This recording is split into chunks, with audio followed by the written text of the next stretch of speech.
Watching Return of the Jedi, there were many questions that we had that we never got answers for. One of those questions we had while leaving the theater was, did that blue piano guy have legs? Well, we wouldn't be sure of that until Kenner released the Cy Snoodles and Max Rebo Band action figure set. Finally, the mystery of what Max Rebo looked like away from his piano was solved. So we thought. It seemed either Kenner was not sure what Max looked like away from his keys, so they just made what they felt he looked like, and since then, in countless Star Wars source material, Max Rebo had legs and arms. But was he always meant to have legs? Looking at the puppet used in the film, without his keyboard, we start to see a different Max. Rather than standing in the middle of the piano, tickling the ivories with the help of his arms, we can see that Max sat on top of the piano and used what seemed more like legs to play the keys. In this blueprint of how the puppet would work, you can see again that these are more like legs and not arms. You can also notice on this blueprint that Max Rebo was going by the name Red Ball Jet. Not a bad sounding name. Cy Snoodles and the Red Ball Jet Band. I like it. Sounds like a smooth jazz band from the Upper East Side. These sketches do make it look as if Max Rebo is playing with legs and doesn't have any arms. However, once you place a puppeteer into the puppet, those legs seem to come off more like arms. These concept pieces by Return of the Jedi designer Norman Reynolds again shows Max doesn't have arms. Looking at this side view of Max, we can see that his body doesn't disappear into the piano as Kenner and many others thought. He is sitting on the piano. You can clearly see that he doesn't have four limbs. Call them legs or arms, but he doesn't have both like the Kenner action figure and many source materials have shown him throughout the years.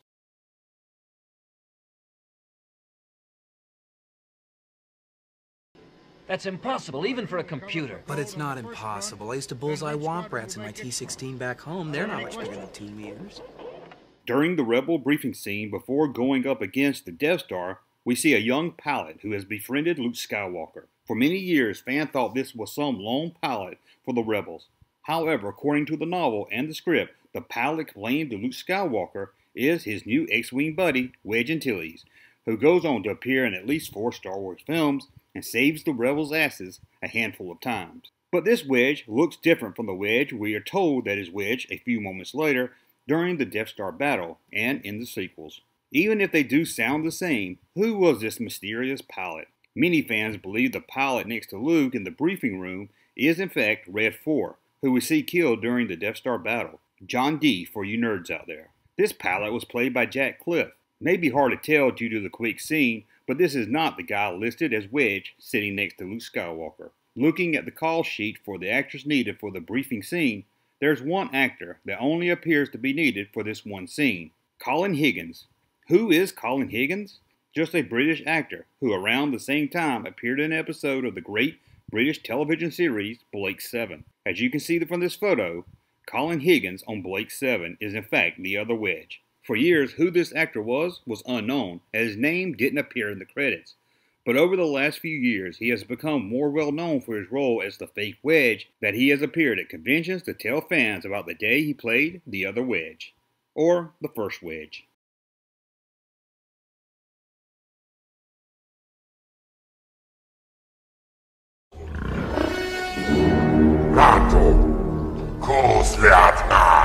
It wasn't until the late 90s or early 2000s that I ever heard the term Slave Leia when it came to Princess Leia in her gold bikini. As a kid, we often just called it the gold bikini outfit or Jabba's prisoner outfit.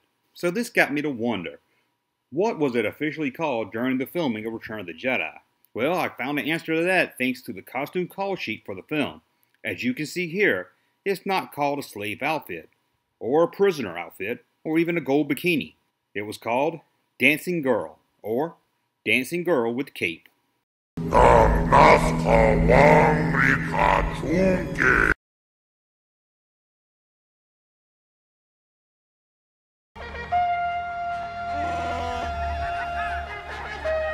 For years I saw this photo of a scruffy-looking rebel commando from Return of the Jedi.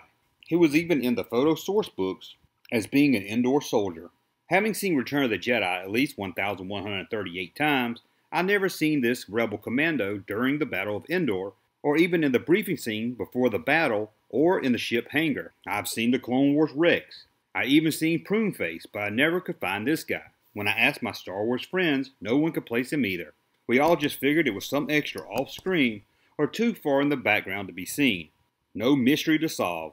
Before we close the book on this Rebel Commando, let's take a closer look at him and the other rebels on Endor. It's hard to tell in these source photos, but he seems not to be wearing the standard uniform the other rebels are. This one under his camouflage jacket seems more like robes. Could he be a hidden Jedi? Sadly, those are not Jedi robes either. The thing that really stands out to me is his helmet. It's not a rebel-issued Endor battle helmet for sure. No one in the battle is seen wearing any helmet like this. So who was this guy? If not a rebel or a secret Jedi helping the rebels, could he have been a spy for the Empire? It seems that mystery would never be solved. And that was until some fans noticed something special in the background on the CBS Star Wars Making of Special, Classic Creatures. Although this special first aired on CBS back in 1983, it wasn't until it appeared on the Star Wars Blu-ray disc set that fans started to see something that had always been there. In one of these scenes, we see Return of the Jedi director Richard Marquand directing a scene inside Jabba's throne room.